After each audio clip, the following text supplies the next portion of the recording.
Well, that was a very generous trade that you had made between each other, and you know what? That's the type of community and wonderfulness and sharing that really makes me happy to be a part of something like this with you all. It really does. You know, where everyone wins. You know, it's not a super toxic, super fierce, super competitive place. This is a place to spend time, laugh, learn, and share, and it's wonderful. All right. So we're in the other workshop. We're gonna make a map together. Samus, I'll have to look at a later time because we're just getting into the workshop now. After the workshop, maybe I can take a look for you depending on how long it takes.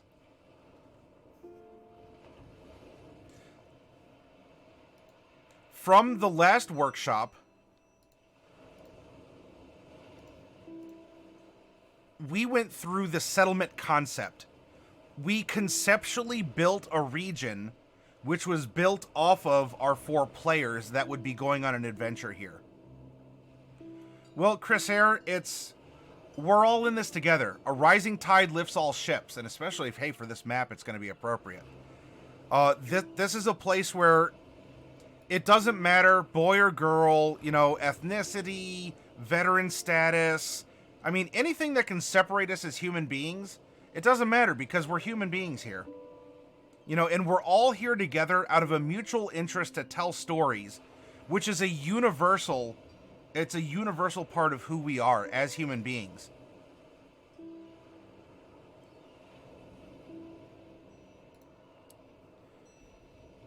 So, based on these prompts, what I would like to do is let's make a map together.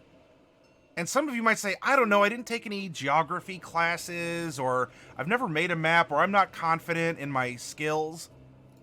I'm using MS Paint. All right, everyone? MS Paint, here we go. And a traditional mouse. And we'll call it an orthopedic mouse pad.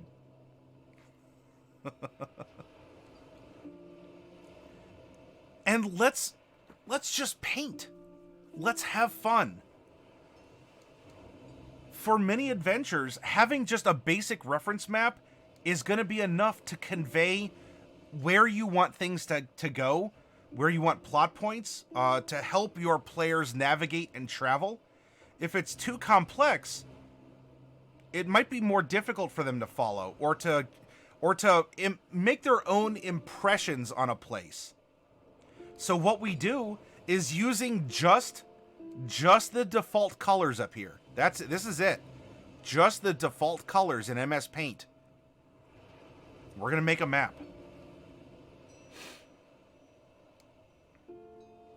Yeah, after FOV, that's a valid way to do it, although I think a lot of people also use rice or beans, but the concept absolutely is the same.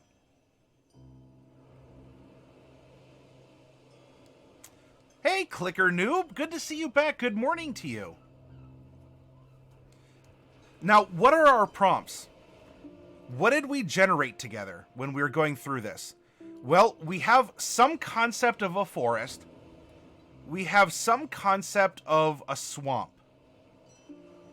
There's also a very strong... There is a very strong aquatic theme. Now, this doesn't mean that we can't have a coastal area if we so wished. That is a particular biome, one of the 8 major ones that you'll find among druids and rangers that have mechanics. And it's not that we can't also have a source of fresh water.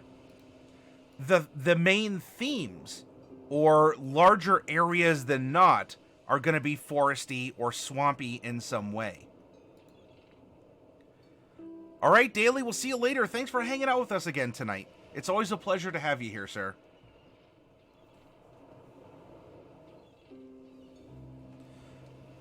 In addition, we're going to have a couple landmarks to consider. Some kind of a sealed burial mound, and an intact obelisk etched with historical lore. There's some kind of a haunted hill that we can work into this, too. A library dedicated to religious study. And a couple local bars. Keeping these prompts in mind, let's just start. And we can start by just drawing. Let's get a couple references. If we look up swamp, or if you want something like a saltwater swamp, an estuary, a saltwater estuary is a beautiful reference point. And an estuary or some kind of wetland could very much act as a swamp. Look at this. You could even just use this as a map itself.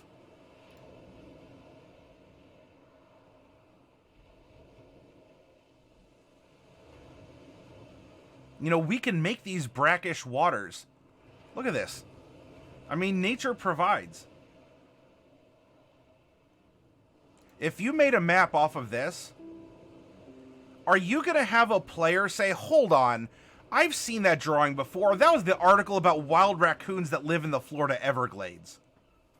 What are you trying to pull? This is a fantasy game. No. Draw it. Have fun. An estuary is like a saltwater swamp, and it can very easily lead into a forest. And that forest can be mangroves. Mangroves that grow out into a forest, even beyond the estuary, and or a forest. And I was looking up coastal pines. Now, these could be like Pacific Northwest pines, or these could be more like the pines you'd find in the Carolinas on the beach. You know, like a nice, like tall, kind of sparse, but just nice trees that grow close to saltwater. This kind of stuff. Nothing says this can't be a forest. Forests don't have to be thickly packed oaks. Or even any deciduous tree. You can absolutely have a pine forest.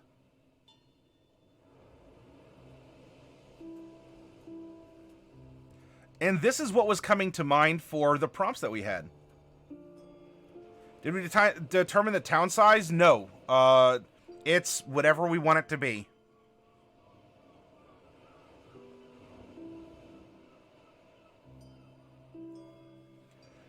Well, Samus, you're welcome to continue to come along the journey with us, if you'd like. A tide that rises and ebbs, that floods parts of the city during certain parts. Yeah, after Fall, I was thinking we could probably build part of the city out into or over the estuary, maybe even on poles. Or if it's mangroves, this is a fantasy setting.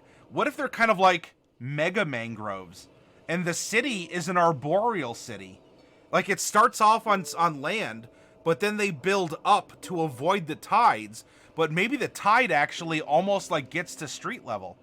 Or there's times when you can navigate the streets on the water.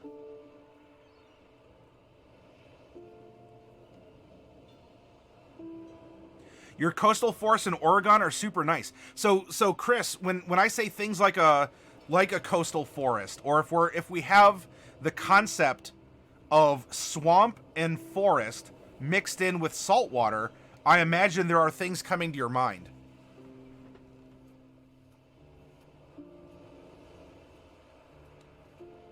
Now, for me, I have a lot of Florida experience, and so that's a lot of what's coming to my mind. And so this, draw this on what you know. Do you want it to be like Pacific redwoods? Do you want it to be Louisiana cypress trees? Do you want it to be Carolina pines? Do you want to make a forest of palm trees, of Floridian palm trees? Do you love having... Are you going to describe as a DM that the trees are bent and windswept, as happens very frequently? Wouldn't this be cool to describe to your players, even if they've seen it before, even if this just exists and they're aware of it? An entire forest. Look for these references.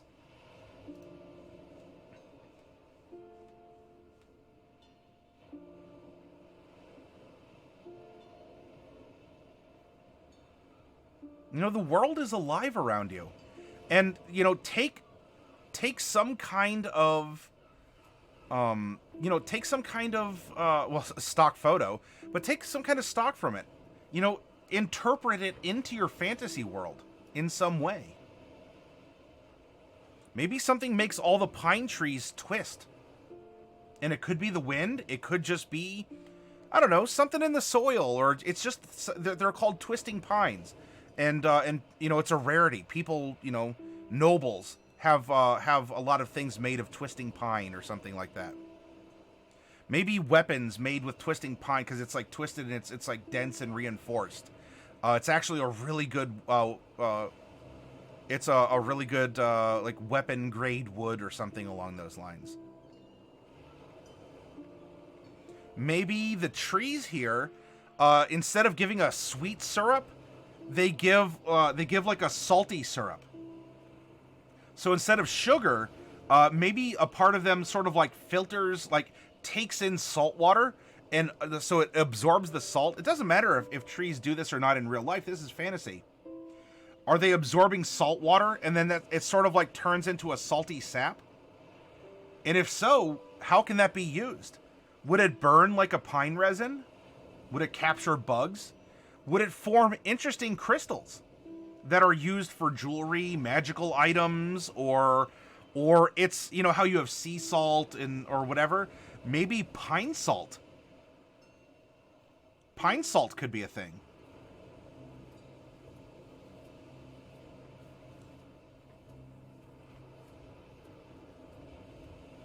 New England Port City. Oh, that one New England Port City? You don't have to reveal any location stuff after FOV. Chris here says, I love your creativity, man. That's not natural for mine to work like that. It's the local woodworkers guild's specialty. Well, and here's another motivation, Chris. Ferris Bueller, welcome back. Use this syrup to make candies that taste like like salted caramel or taffy. Salted taffies as well. And you see how we're building an economy? We're building a culture?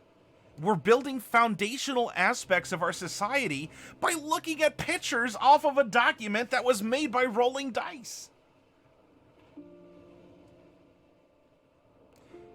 After Foff says, seeing one New England Port City looks like all the others. And so Chris Air, both of the guilds that we randomly rolled for our two of our characters out of Ravnica. If you're, are you familiar with Ravnica at all? With Magic the Gathering?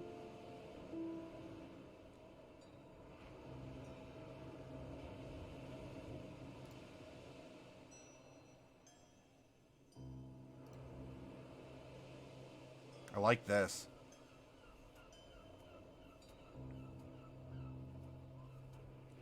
Okay. In simple terms, while we're not using the guilds as they were established in that rule supplement, each of the guilds in a Magic the Gathering sense deal with nature and specifically like woods and forest. One more with like swamps, like woodland swamps, and another one is more with sort of like rolling hill forests, you know, kind of a light forest, or even just more like grasslands kind of a thing. So both of the guilds in Inspiration are natural in that regard, though they're different in other ways. And we can, while we're not using those guilds specifically, because this is not taking place in Ravnica as the setting, we can still very easily continue that inspiration for the naturalness of the setting. So here, we have references up. I think this is going to help fit swamp, water, because every society needs water somehow. Unless, I don't know, the race doesn't for some reason. Maybe you somehow have racial, like, dune rebreathing masks that capture your lung moisture so you you know, you don't leak. So we have these, and we can always come back to them. Let's crack this open, and we are going to make... Let's see.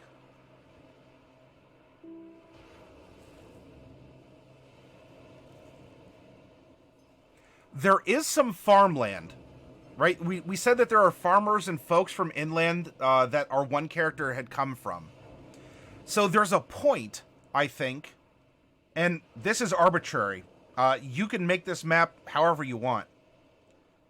Out here, I think it's going to be implied that there's a lot more... This is solid land. This is like solid farmland and such. From here, we'll get little pockets of beaches and such. But then we're going to go into more of a... more of the traditional...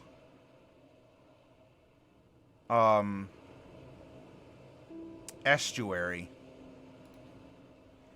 And just like we saw from the pictures, in this estuary... Actually, we also need a river. There needs to be fresh water of some kind that's pouring and mixing in. And of course, the farmland is going to need fresh water as well. And so maybe we have a river that is going out to sea. Have it kind of wibble wobble. There we go. It probably has even split. And maybe there's a big rock or something. Rock tells you, or water tells you so much about the topography of the land.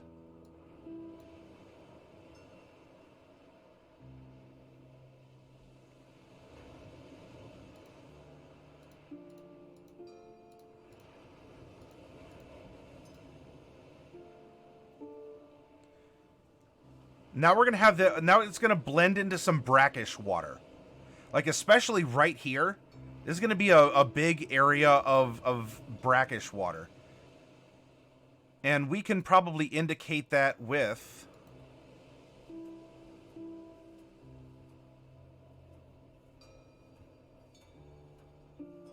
something like this. And whatever. It's just going to flow however it flows, and we'll draw over it. That's the beauty of just allowing yourself to create in MS Paint. So here's our brackish water. And our brackish water is then going to lead out into...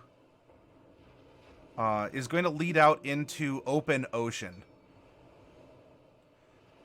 And what we can do also is let's draw some beach land. So it might exist around here and even continue. It might continue here. And when you're drawing this, consider things like the wind. Consider the tide and the currents. Where... there's a leak. You know, where is the wind and everything pushing the water? Ooh. All my sand spilled out.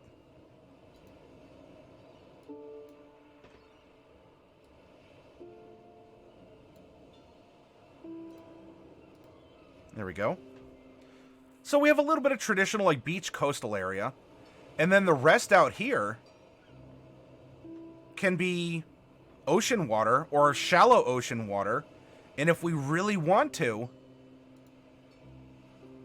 what if it starts getting deeper? Like, this is more like, you know, this is maybe 20, 30 feet. This would be maybe out to 60 or something, or even out to 100. And then if you want to indicate as such, then we have the deep water out this way. Okay. Beautiful.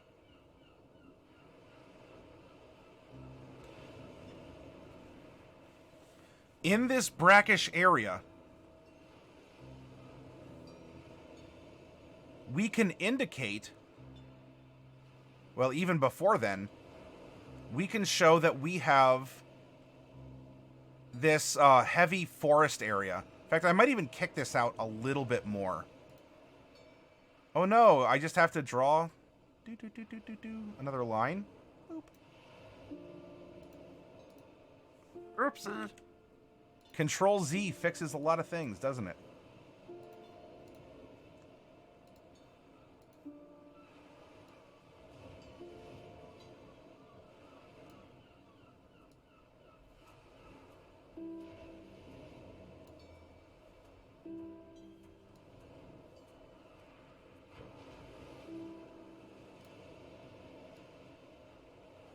There we go. We're kind of creating like a delta area here as well. Maybe we grow ochre in the farms. Now, what is the pure randomness? What does this indicate about the currents? Just by looking at this, what would this format indicate about the currents? Here's a clue. If the brackish water is thin here, where a lot of fresh water is pouring out, and it's accumulating here, it would seem that our currents are coming up this way. You know, even like the shallow water, the water is traveling along our area like this because of wind and or tide.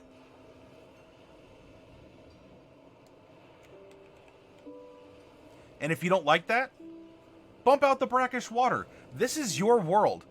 Are you going to have your players, you know, be like, I cannot believe your brackish water only extends out to 200 feet from where the river delta spills into the salt water. That's it. I'm quitting your game. I know I've spent a year looking for a D&D game. This is the line. I wanted to kill goblins in a high fantasy setting. I am not going to tolerate non-realism with my saltwater, with my brackish water estuaries.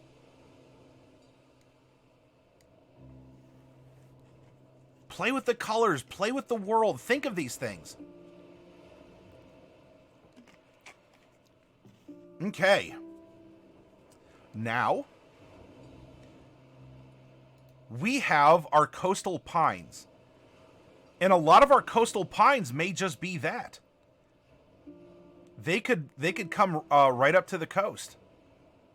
Might even be boop like that. And maybe this is more the open, you know, there's more river or it's easier to navigate.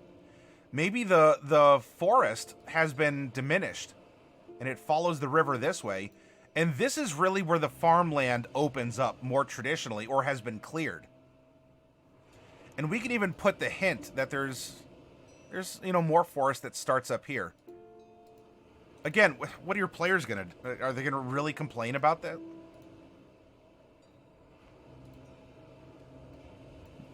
Use your imagination. Use your creativity as the one running your world. If you can explain it, ta-da, it can happen.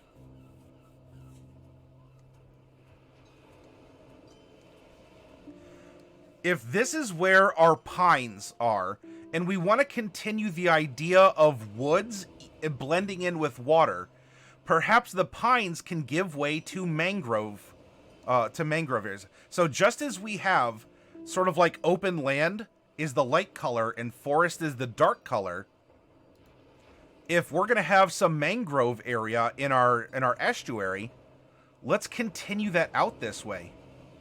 And mangroves are like the estuaries. They grow in different patterns.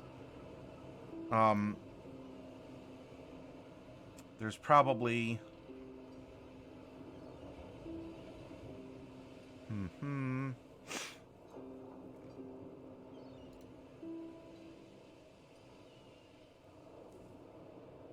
So if you look at mangrove forests, they almost grow as walls, and they're like navigable waterways, like streets or meandering paths.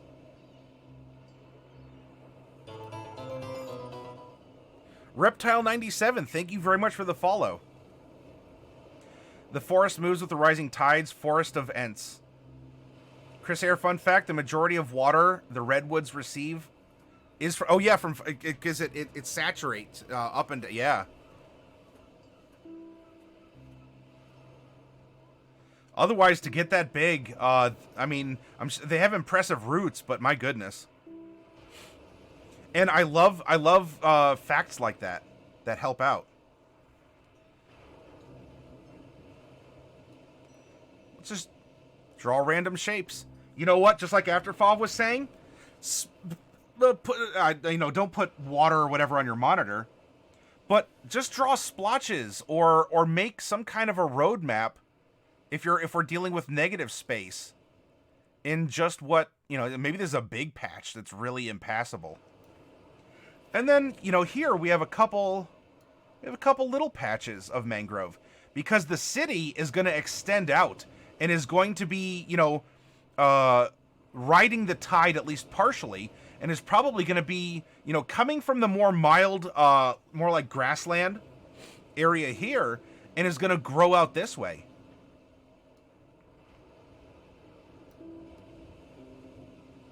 But here, just make shapes. Do you have, I don't know, what is a fun, what's a fun shape? Here, I have my tea bottle. So I am going to, we're going to make, a little mangrove island. So I guess this could be like a t-shirt. We're going to make a tea bottle coming out this way. We are going to have a prize goblin. So it's actually going to be like a little closed loop like this. It's going to have like a little head here.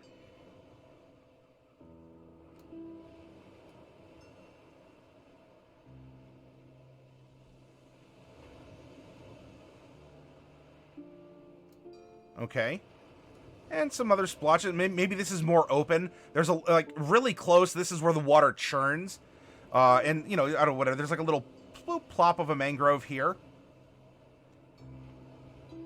And we just go and we make more little ploops and sploops and splops and... Oh, look, we made a very concerned face. Oh, over here. We have one that kind of... it looks kind of like a knife. Ooh, da-da-da. This is like Dagger Island or Dagger Key or something like that. Like a little pocket knife.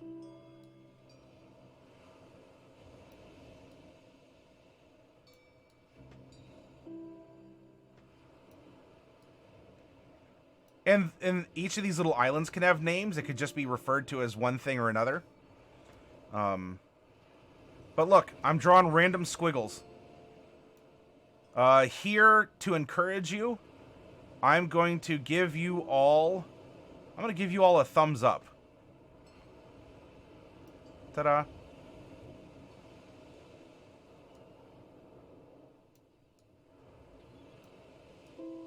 We're going to make kind of a long, curvy one right here.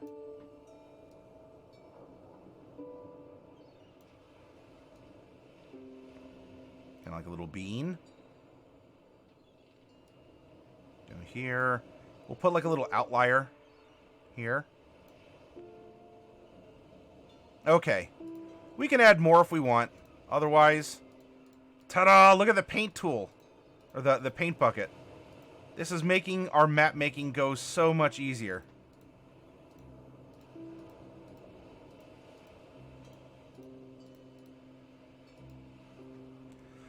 We explain to our players, this is brackish water, tends to be shallow, for the most part, as long as you don't mind, like, fish or other things possibly getting to you. You could probably walk or easily swim out to, like, the edge of the brackish water, especially among the mangroves, which is an extension of our coastal pines. And in and out of here, we have our estuary, our swamp.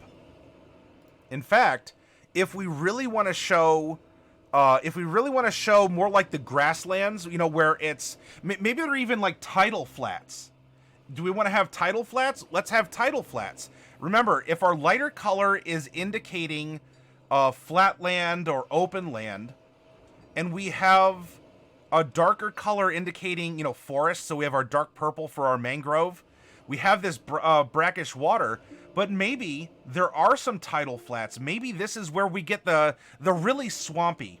You know, like grasses and things grow out this far, but it's soupy. It could be difficult to navigate. And this could even be something that is almost like its own little shore. Or even the fresh water blows it out. So it actually would probably look like this. Actually, if the tide's coming this way,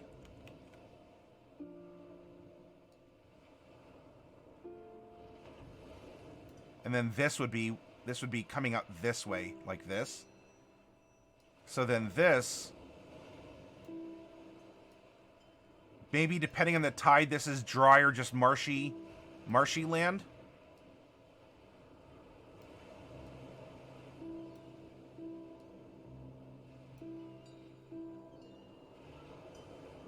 Very soupy, lots of animals and wildlife. If it's coming this way, a lot of it could be deflected up, so we're probably going to see this kind of bulge out in this direction. Again, can you at least partially explain why the map looks like it does? Does it at least kind of make sense? Ta-da! And then we have natural beach here. And now what we've done... Whoops. We have a leak. We have a leak somewhere, everyone. Where's the mole?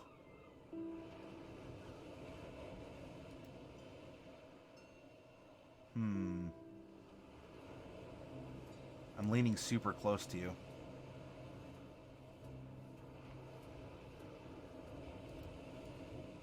Is it up there? Nope. Well, if you ever encounter this in Paint, just go like this. Segment it off. Find the culprit. It's all going to be the same color anyway. That's good.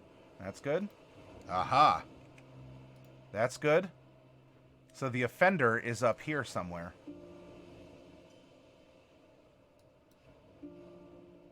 I think I found it there. I think that solved it. Yeah, there we go. So here's our estuary. Here's our brackish water that's filtering through the estuary that's fed by fresh water. Oh, we have a leak over here too.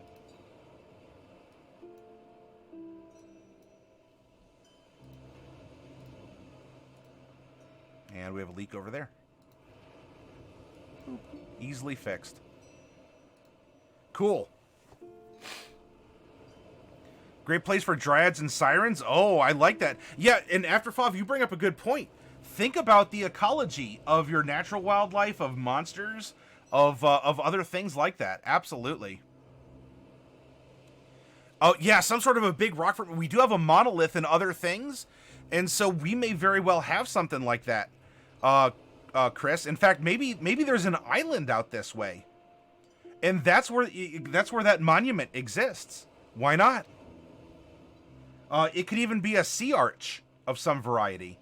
Or, if we want, maybe these are some rolling hills, at least out this way.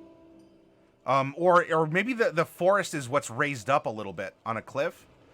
And if that's the case, then we can have like a rock formation, or if the current's coming this way, we probably have a series of sea arches and islands more out here than here.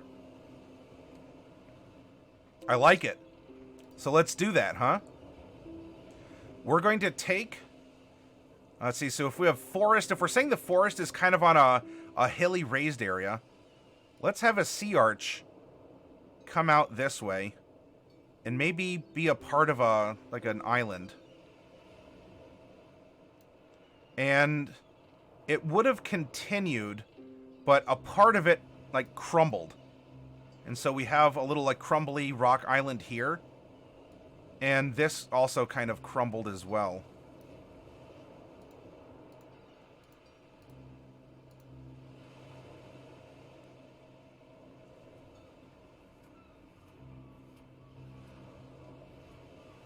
And if we want to indicate that this is raised or something, we can always put a slight background as well. And we can go over, if you ever want to go over things like topography, I would be happy to show you topography as well. So rocks and so sediment and whatnot, we'd have to have the water flow, otherwise this would just build up and this would become more of a solid mass. But we can put some little islands or some broken rock area. If we want to actually extend this, why not? Actually, let's extend this up. We have some coastal mountain. Why not? Mountain isn't a main feature. It may not even be very tall. It might even just be like a rock promontory. Certainly not enough to give druids like a mountain circle. Or really to count as mountainous for rangers to practice their craft. But we have taller, more barren rocks traveling along here. And if you want to indicate that water flows through, then you can just put, you know, like a little let me... Yeah, maybe we could find a brighter color for that. Let's use maybe pink. And we can show off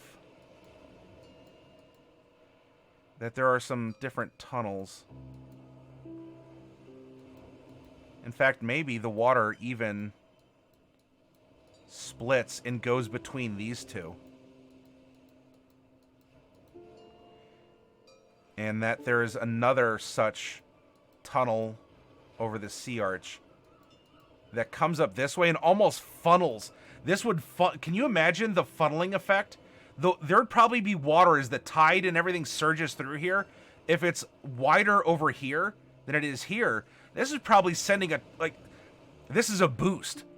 This is it would be very difficult to navigate. There's probably lots of, you know, you could think of fun roleplay challenges and whatever, but think of the water as it would sort of like zoom through this area here. And again, if we want to talk about topography, then we can have, you know, so here's this.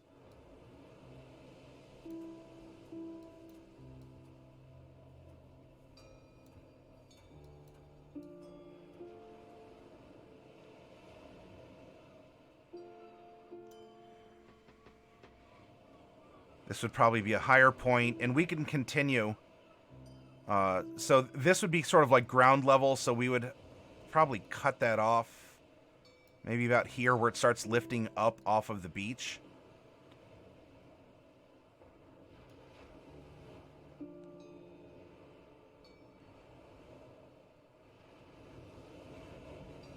Maybe there's actually like a little peak right here.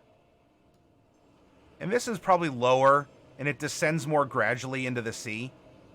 Remember, when you're doing topography, every line is a certain distance from each other. And so the wider apart they are, the shallower, right? If it takes a mile to go up 10 feet, that's a very shallow incline. If it takes 6 inches to go up 10 feet, that's a very steep. That's very steep. In fact, we can even put another little peak over here if we want. And this could even just be a 20-foot peak above the sea level. Or you want to make it a little higher and only on one side. Bring it up. Keep your levels in mind. And go like this.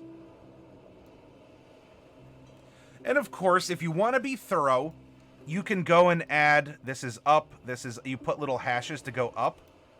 Because if they were going the other way, then it would indicate a pit, because peaks and pits could look the same on a topographical map without indication of up or down.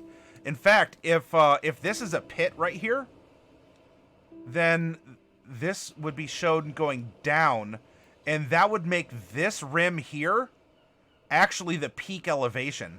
But there's a little cave, so this would be like a skylight over this this sea tunnel here. Does that make sense? So we go up,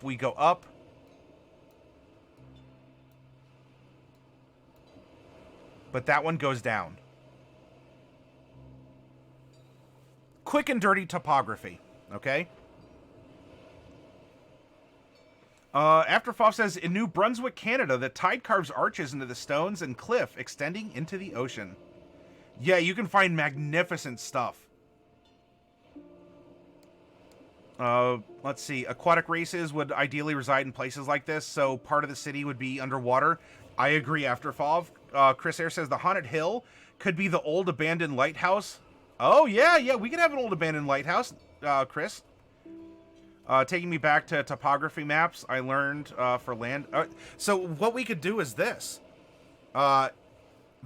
Maybe there was a lighthouse that was right here, and that was part of what crumbled.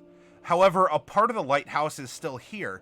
And if you want to make landmarks, come up with some consistent way to do it. So, for example, let's say that, we're going to indicate that the lighthouse, or at least the remains of it, is here.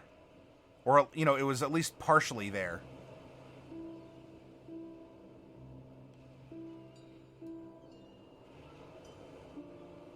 Or even part of it's here and part of it's here, if it's split off or tumbled or something like that.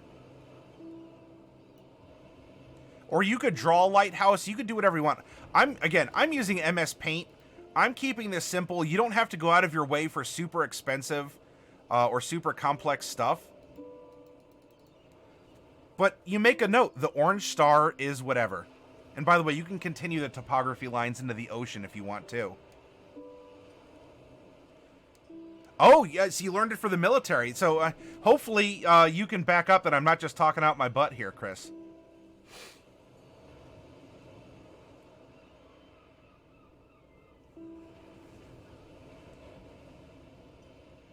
And now what you can indicate, if we have something like the city or roads, maybe we use gray.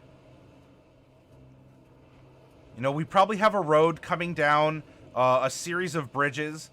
And so there's a more of a land-bound area of the city that's probably here. Draw the municipal line. You don't need to make details just yet.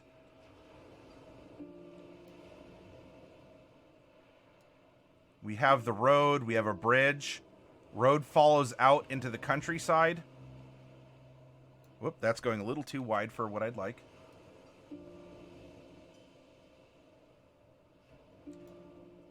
And maybe we also have a seaside path going out this way. And probably somewhere along the line, maybe after the, we have another part of the countryside that intersects this road and comes out this way.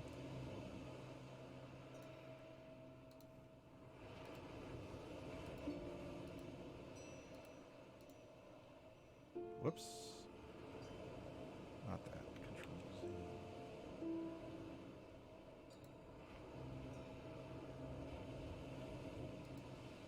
I should probably use the darker gray. That's blending in a little bit with the...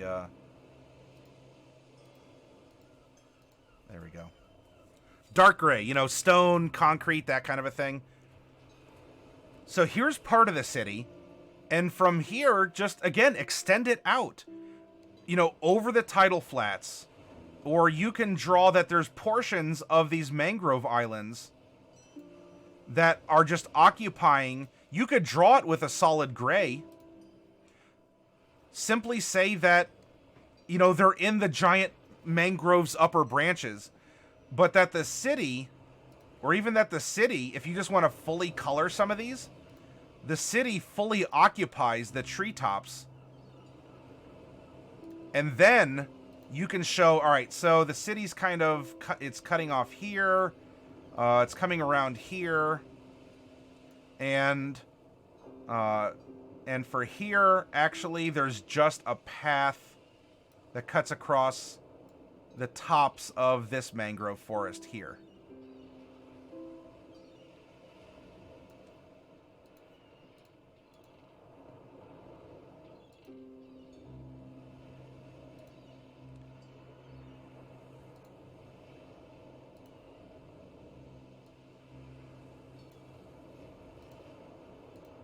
Ta-da!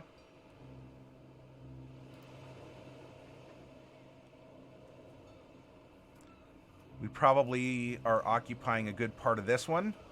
And the reason for that would be that we can also make a bridge that would maybe like, let's see, we have mountains. There's probably resources and trade that would come down from the mountains. So there could be another seaside path that we have going through the woods and would connect. This one goes north out into that part of the countryside. Come this way, and we're going to link with bridges.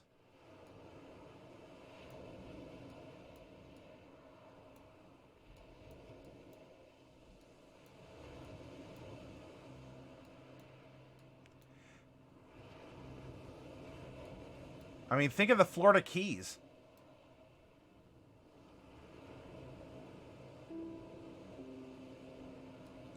Maybe this one is only linked by one bridge here, as the thorough pass goes over these ones here.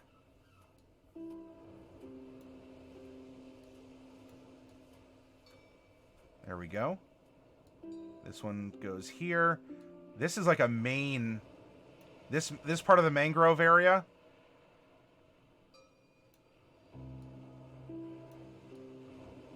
Is one of the hubs.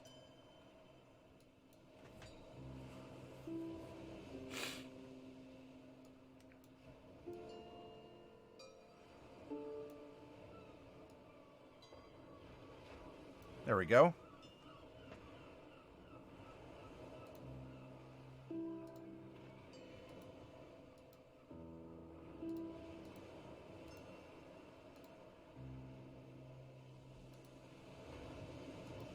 If you want your bridges to be a different color, make them a different color. Whatever you want them to be, have fun with it. Can you explain it to your players? That's all your table needs to worry about. That is all it needs to worry about. Okay. You know, each of these mangrove islands could be a different part of the city. You know, this could be a place for, like, a great marketplace.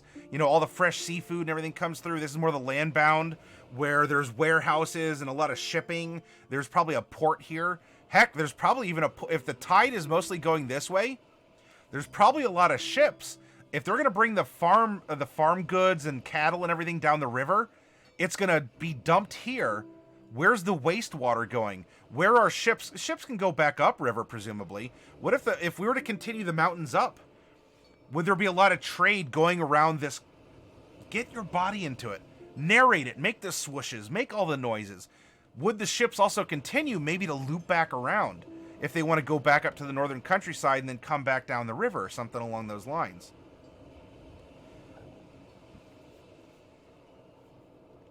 You made a Cthulhu joke before the start of the stream. What was the joke? I'm sorry, I missed it, Afterfob. Hey, Shukan. Yeah, it's not actually 7 miles, Shukan. With all the bridges, you have to have stonemasons. Yeah, so, well, possibly stonemasons and or carpenters guilds to keep sturdy wood going. Or, honestly, this is a world of magic. What if there's a guild of, I don't know, like, wood benders that actually have grown, like, living wood bridges from the mangroves to, like, knit together so that it takes care of it mends itself. Why not? If you don't want it, don't include it in your world. If you like it, and you want to have, you know, the engineers actually be naturalists in some degree, they've taken the mangroves and they've, like, over time twisted them together so it's a naturally regenerating bridge. It's one that, you know, you grow it and it's strong. And it's living. That could be cool. And we still have the main semblance of a forest, a land forest of coastal pines, a watery forest of mangroves. We have swamp that is estuary as well. They have the living bridges in India. Oh. Well, then there you go. We do have some other pieces of terrain, too. You know, if you have a ranger or you want to include something from a mountain, even if it's not mountainous, you know, it's just like a tall rock of the area, throw it in. Could this be considered coast for purposes of, I don't know, a coastal druid finds his or her way down this way? You know, it's probably just enough of a traditional beach and coast that you want to interpret to say, you know what, a coastal druid could feel at home here. Probably not wild enough or expansive enough, or like storm racked enough to be like the home for a circle. But if someone mechanically has those abilities here, you know what? I think they'd work. I think you could find a little bit of something, because we could count this farmland as grassland as well. Now, we could spend all night if you want to put oceanographic topography, if you want to put some more of these tall rocks coming out here. But I think you have the idea. We have incorporated all the elements of this place. You know, now that we have a visual representation, however it ended up looking like, we can go back to our reference document. You know, there's a sealed burial mound somewhere. Is the sealed burial mound maybe in the inland woods? Is the haunted hill that old lighthouse that crumbled? What about that intact obelisk? Is that obelisk actually just more like a monolith that is, you know, that sits out here? It's its own thing. It was carved by the first humans, right? Halflings. And it's big. In fact, what if that is actually, let's make this into, we'll do this. We'll make this into a point of interest.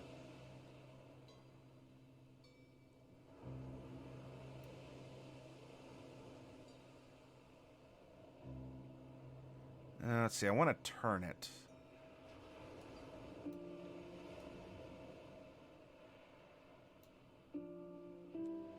I want to turn it to face the current.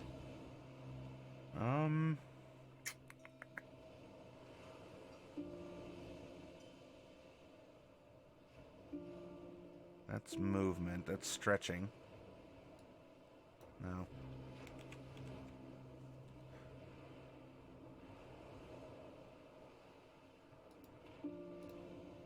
Here, we'll make a diamond. So what if that monolith that rises 100 feet above the ocean is here? And you could make it consistent with the stone, or you could just paint it orange if that's the color of your markers. And atop this history, these lessons might be that religious study. Think about it. If you're out here, you get all the elements, or you can see in all directions. You can see to the horizon. You can see into the heavens. What do you want to pray about? There's a finger of stone that leads down into the depths, if that's your thing.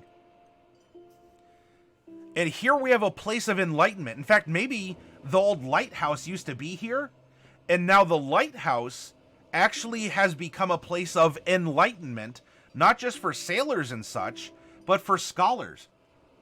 For people who want religious study on this monastery out in the sea. And the only way to get to it, you'd actually have to take a boat. And there's probably like a docking area down here as well. And the tyrant who built the statue maybe did so in a way that that somehow interferes or blocks. You know, so if this is the main city and most people live here and on this hub, what if the main person said, you know what, we're going to make a statue of me, or leader, and ends up raising this statue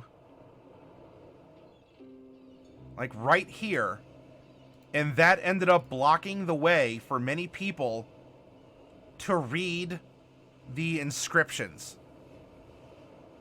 Or it's on this island. It actually occupies this island here. Let's do this again. We'll do that. And we're going to move it here. And then we'll color it in. So that all you can really see is the leader. So the leader hasn't decommissioned the thought of religion or is making people forget history. But, you know what? These are dangerous waters, and anyone who goes out here might have to pay an extra tax, a navigation tax. After all, it funds the military to go out and mount rescue missions and totally not, you know, buy them off and make them harder to overthrow because you're raising money for the military, or that you're keeping poor people from finding knowledge and religion because you're making it more expensive for them to get out to the place that has the knowledge and the religion. And instead, you know, you say that anyone who passes, I don't know, it's almost like, you know, the leader whose arms are outstretched here, you know, if we make an artificial, like, political barrier that, an artificial political barrier, and this leader has said that if anyone sails, you know, beyond the sea somewhere,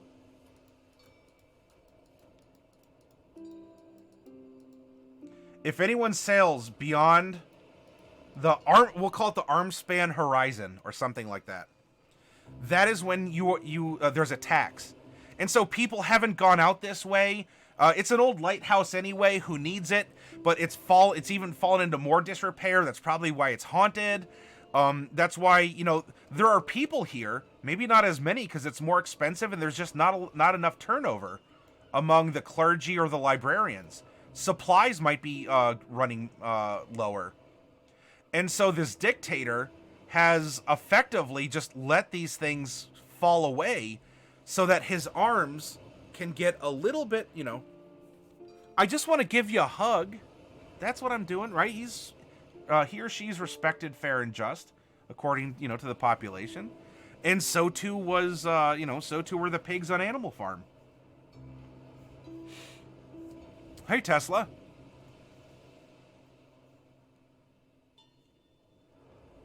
Oh, yeah, I remember that after. All right, now I remember. Yes. Do you see now how we've built our 4 characters? We've built a nice reference document for the story that we're going to go to we've done it for our map. We're going to do it tomorrow for our NPCs and villains. And we're going to keep going back to that. And now we have made the setting off of that. And now we've made a map off of that. And it all cycles, it all feeds into each other. It supports each other. How many times have we stopped and said, oh, this is an awesome idea, or, oh, this reminds me of this, or there's something like this in real life, and let's apply it to fantasy. If you give a map like this to players, you should probably put a very basic key to it. They can understand a simple map like this. Arguably, you don't even need the topography lines if you want to show off a little bit. If they see a solid block of dark and you say that's pine forest, now, of course, you could say it's, you know, twisting pines or wind-blown pines or specific types of pines or something along those lines. Pines. Then, I mean, you provide that description, but if they're just looking at a map and they say, okay, so we're in the city proper over here. Yeah. All right. So we can take the bridges and we need to get to whatever, Goblin Island. Prize Goblin Island.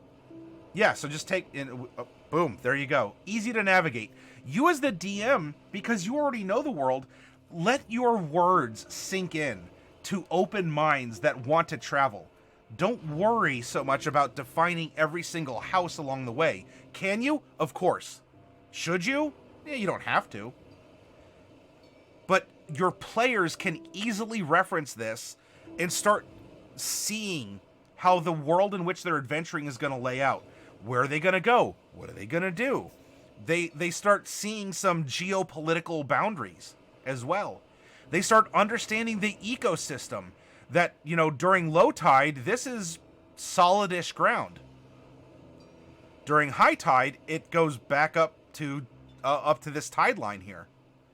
And even the city itself almost has, I mean, there's like lanes and whatnot through the developed parts of the upper echelons of these, like gigant mangroves. But you could probably almost row without having to like go up and down ladders or something. You could just row between the islands or you know, take water taxis or whatever. You could talk about the people who fish for crustaceans or hunt waterfowl or just do traditional fishing. Maybe there's a custom shark or a threat of some kind, a salt marsh crocodile. Maybe there's, I don't know, a local delicacy that only lives here. It could be a special type, it could be a sea grape that actually is like a sweet sea grape and has some sort of, I don't know, you come up with it, but this place, it's a specialty, and it's an acquired taste, but the locals like it. But maybe there's like a sea grape wine that is at least locally known, if not broadly. Bring your world to life and have everything be just a holistic part of something else. And even if you make it up on the fly, just ask yourself, why would something like this exist, or how? And you'll answer that question. So we have an economy based on trade. We do have inland farming. We have logging and some mineral exploration. The sea is a bountiful source of natural resources, including food. And of course, with the islands and everything, maybe being dependent on, you know, the time of day, is it flooded, is it not? It makes for a dynamic, adventuring environment where you can keep your story, especially a story about political intrigue or the overthrow of something. We're keeping it street level. We're keeping things contained. This doesn't have to be an adventure that ends up on the moon or in a different dimension to make an impact. We're impacting the sprawling city and also the countryside surrounding it, but there could just be hundreds of miles of nothing else along the coast. This is the point of civilization. They got to take care of themselves. You're on the Antarctic research base. The thing is among you. It's up to you as scientists to defeat the thing yourselves before anyone can help you. So this has all the makings of a nice street-level adventure, a nice place of political intrigue. We have class dynamics. You have the people, you have the low-tide people and the high-tide people, or whatever. You have the inlanders and the outlanders. We can explore class dynamic and economics, and you don't need a degree in any of that to do so in an environment like this.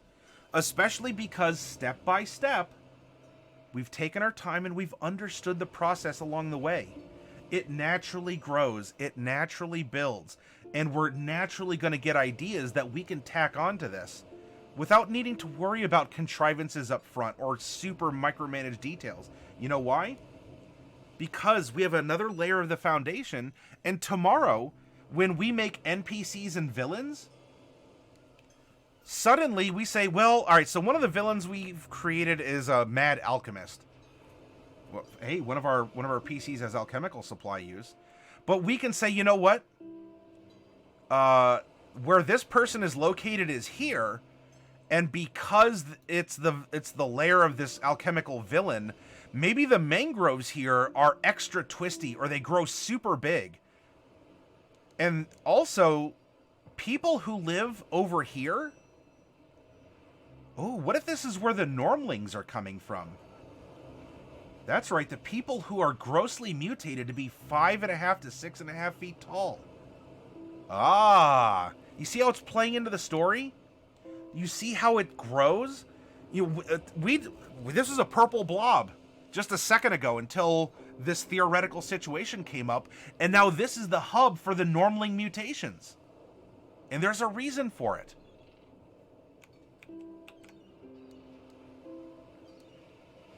Domesticated guardian shark that defends the sea grape. Oh yeah, so they would almost be like nurse sharks. Nurse sharks are rather docile. I think they just eat crabs in the silt, and I think you could find nurse sharks in the in estuaries. And so maybe there are sharks that have been, if not outright trained, they've just been groomed You know how people use like goats or sheep to cut their lawn because they just graze everything? Maybe they have these kind of nurse sharks or lemon sharks or whatever, some sort of a domesticated or a more docile shark, and they defend the sea grape orchard from natural predators or to people who are outsiders. Maybe they're just like, I don't want to go in there, it's shark infested. Yeah, we're just not going to tell you that they only eat like small crabs or filter zooplankton from the water or something. Mangroves. Mangrove trees. Tesla. So the dictator just... yeah, that's what I'm thinking. It doesn't have to be that, but it seemed to be a really good idea for the trends that we were going over in that summary after FOV. Could be a cool heist. I agree, Tesla, because you'd have to plan your escape route. You'd have to take, tides into consideration. You'd have to... And by the way, when we get to planning the adventure, we're going to take this stuff into account. But, what are the tides? What time of day are you doing this? Even what season? Maybe they don't get a ton of snow in the winter. It could just be chilly, but maybe nothing freezes. Or maybe it does. Maybe for some reason, 1 or 2 months, just the way the winds blow, or something along those lines, there's an Arctic chill, and maybe the estuaries even like freeze over. Or if they don't freeze, maybe some icebergs blow in from somewhere else. Whatever we want it to be.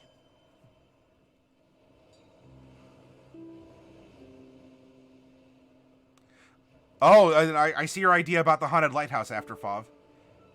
And you also say Dictator drops a strong box with vital relics or scrolls into the mangrove with the sea grapes, but you cannot kill the guardian shark because it's essential to protecting this. Oh, okay. So it's like hidden in plain sight. The dictator loves, because it's a source of, it's a strong local economic source of pride, but that's also his safe deposit box that no one's going to mess with. But no one's going to question he's always there because it's a not national, whatever, it's a local treasure. I like it. I like it. But there you go. Nice and simple. If you don't like the way the map looks, look, we've spent, well, it's a little over an hour now, but we've been chatting a lot. You can whip up one of these things in a half hour easy.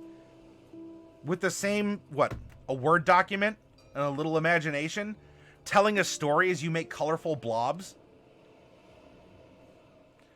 Tell your story to yourself, even if no one's around. You have a cat or dog, tell your story to the cat or dog. Because it's going to reinforce for you as a DM up here what's going on. Or, you know what? I never thought of that. That'd be cool. The guardian shark. Cool idea. The arms outstretched in this blocking monument. Cool idea. But these are things that didn't come up in the original prompt, and we even love the original prompt. So we're loving the results of what we've loved, of what we've loved, of what we've loved. And it's all organic growth. But I appreciate for all of you who stuck around and you've been a part of this exercise. I hope that you enjoyed it. And of course, you can download this map off our Discord when it goes up at the end of the week. And you want to play around with it, you want to add to it, you just want to, I don't know, blank it and make one yourself. Have at it. Have fun. This would be your interpretation of the world.